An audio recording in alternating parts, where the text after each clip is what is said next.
रणनीतिक वृक्षारोपण क्या है? ईमानदारी से कहूँ तो यह सिर्फ एक दिमाग की उपज है जो भूख और गरीबी के उन्मूलन में एक महत्वपूर्ण उपकरण के रूप में काम कर सकती है। कई उद्योगों को भारी मात्रा में कच्चा माल उपलब्ध करा सकती है, लेकिन इसे एक राष्ट्र के नागरिक के एकीकृत प्रयास से ही विकसित किया जा सकता है। ये कैसे किया जा सकता है? वैदिक काल से ही जीवन का मुख्य आदर्श प्रकृति के साथ सद्भाव में रहना था। इसे पवित्र कर्तव्य माना जाता था। विभिन्न हिंदू धर्म ग्रंथों के अवलोकन से दैनिक जीवन में देखे जाने वाले सामान्य मार्गदर्शक सिद्धांतों का पता चलता है। वनानि न प्रजाहितानि, ऋग्वेद के श्लोक के द्वारा वन को नष्ट नहीं करने का तथा वनों के संरक्षण करने पर जोर दिया गया है। भगवद गीता के श्लोक अहिंसा परमो धर्म में भी सिखाया गया है कि अहिंसा सर्वोच्च कोटि का धर्म है। यह श्लोक मनुष्य को न केवल मनुष्य के प्रति बल्कि जानवरों और पेड़ों के प्रति भी अहिंसक होना सिखाता है। यह महाभारत के युद्ध क्षेत्र में भगवान श्री कृष्ण द्वारा अर्जुन को सिखाए गए कई पाठों में से एक था। बौद्ध धर्म में भी यही सिद्धांत भगवान गौतम बुद्ध द्वारा प्रचारित किया गया है और जैन धर्म में भगवान महावीर ने अपने संदेशों में इस कथन को उद्धृत किया है।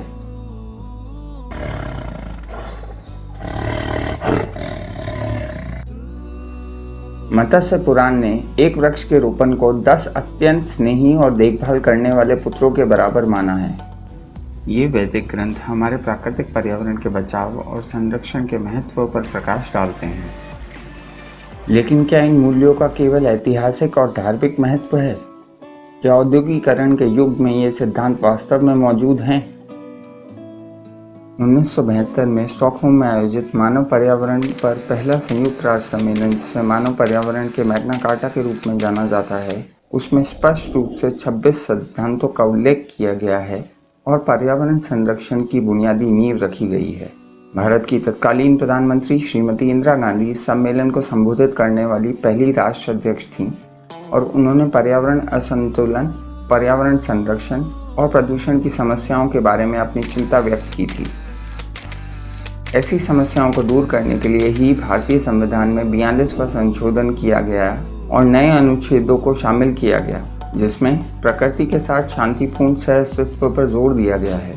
भारतीय संविधान के अनुच्छेद 48 क में स्पष्ट रूप से उल्लेख किया गया है, जिसमें यह कहा गया है कि राज्य पर्यावरण की रक्षा और सुधार करने और देश के वन्य और वन्य जीवन की रक्षा करने का प्रयास करेगा। जबकि अनुच्छेद 51 का, जो एक मौलिक कर्तव्य है, उसमें कहा गया है कि भारत के प्रत्येक नागरिक का यह कर्तव्य होगा कि वे जंगल, झीलों, नदियों और वन्य जीवों सहित प्राकृतिक पर्यावरण की रक्षा और सुधार करने का कार्य करेगा। लेकिन क्या आप वास्तव में मानते हैं कि केवल ऐसे कानून बनाकर सरकारें उस गंभीर खतरे को खत्म कर सकती है जिससे मानव जाति का विनाश हो सकता है? हाल ही में आयोजित G7 शिखर सम्मेलन में दुनिया के नेताओं को जलवायु संकट पर सबसे बड़ी चुनौती का सामना करना पड़ा। उन्हें पर्यावरण प्रचारकों द्वारा उत्सर्जन को कम करने के लिए विस्फोटक गुस्से का सामना करना पड़ा। प्रचारकों ने दुनिया के नेताओं पर पर्यावरण की रक्षा करने के लिए पर्याप्त काम नहीं करने का आरोप लगाया है, जो वास्तव में विश्व नेताओं द्वारा जलवायु परिवर्तन पर अंकुश लगाने के लिए की गई पहल की कमी को उजागर करता है। यद्यपि यूनाइटेड किंगडम के प्रधानमंत्री श्री बोरिस जॉनसन ने कहा है कि G7 वैश्विक हरित औद्योगिक क्रांति को लाना चाहता है और हमारे जीने के तरीके को बदलना चाहता है। क्या विश्व के नेता वास्तव में नीले ग्रह को बचाने में सक्षम हैं? वैज्ञानिकों ने यह स्पष्ट कर दिया है कि अगर दुनिया को ग्लोबल हीटिंग के 1.5 डिग्री के दायरे में रखना है तो ग्रीन हाउस उत्सर्जन को आधा करना पड़ेगा। क्या आपको लगता है कि पूंजीवादी अर्थव्यवस्थाओं के लिए वास्तव में अपने शब्दों पर खरा उतरना संभव है? क्या हमारे प्राकृतिक पर्यावरण की रक्षा और सुरक्षा करना हमारा कर्तव्य नहीं है? आने वाले मॉनसून के साथ कई व्यक्ति और गैर सरकारी संगठनों ने जलवायु के मुद्दे को दूर करने के लिए वृक्षारोपण की योजना बनाई है।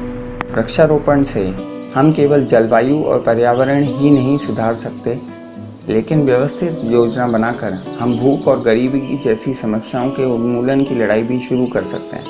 आइए एक सरल प्रयास करें। आपके घर या किसी सार्वजनिक स्थान पर कम से कम एक फलदार पेड़ या कोई ऐसा पेड़ लगाएं जिसका व्यावसायिक महत्व हो। फलों के पेड़ लगाने से न केवल जलवायु की स्थिति और पर्यावरण में सुधार होगा, बल्कि यह कई जीव जंतुओं को पोषण भी प्रदान करेगा। वर्तमान परिदृश्य में स्थितियां बदल गई हैं और अब हर कोई अपने जीवन को सामान्य बनाने के लिए निरंतर गति से चल रहा है। याद रखें कि मनुष्य अपने पर्यावरण का निर्माता और विध्वंसक दोनों है। तो आइए पृथ्वी के चेहरे को फिर से ढालने के लिए कुछ उपाय करें।